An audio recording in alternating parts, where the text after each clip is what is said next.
Revelation 12:3-4.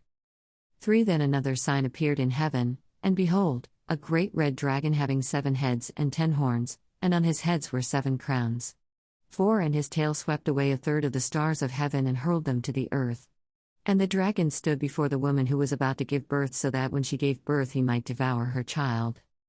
In Revelation chapter 12, there are signs, and both appear in heaven and both come to earth. One sign is Jesus the Messiah, and the other is the devil. There are many beliefs about the devil: who he is, what he looks like, and his purpose. Sometimes when I write a Bible teaching blog, I will use a secular song to do it, and for Revelation 12:3-4 I decided to use Sympathy for the Devil by the Rolling Stones. Many people who dislike rock and roll say or think Sympathy for the Devil was written and sung to glorify Satan. But the band says the song is the song from the devil's point of view, and how he has puzzled the minds of humans all over Earth's history and calls evil events one after the other.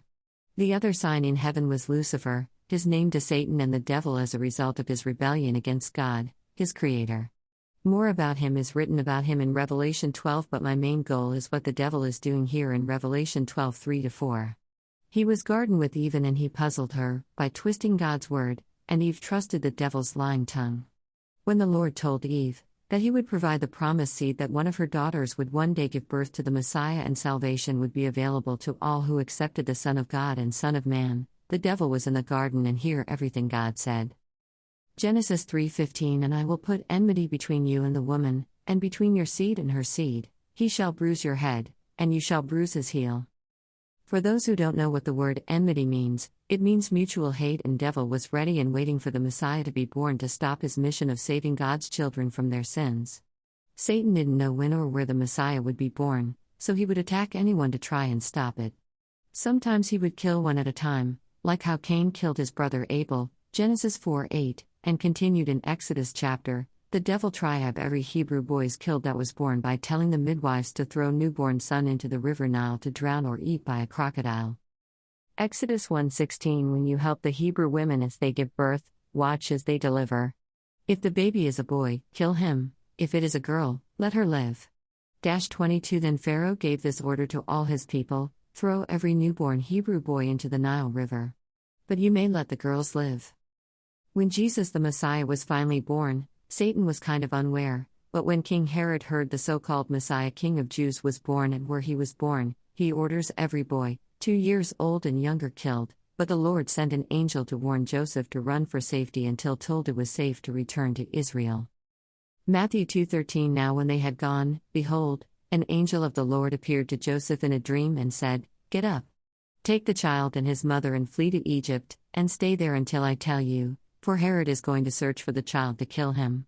14 So Joseph got up and took the child and his mother while it was still night, and left for Egypt. 15 He stayed there until the death of Herod. This happened so that what had been spoken by the Lord through the prophet would be fulfilled: Out of Egypt I called my son. 16 Then when Herod saw that he had been tricked by the Magi, he became very enraged, and sent men and killed all the boys who were in Bethlehem and all its vicinity who were 2 years old or under, according to the time which he had determined from the Magi. No matter how hard the devil tries to prove he can do better than God and try to stop God from keeping his promise, the Lord is way wiser, and he is the Alpha and Omega. He is the Word, and he will fulfill his word, and his promise will be kept.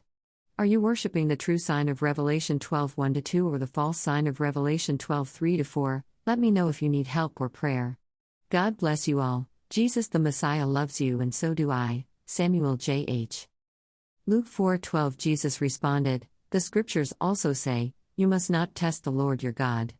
13 When the devil had finished tempting Jesus, he left him until the next opportunity came.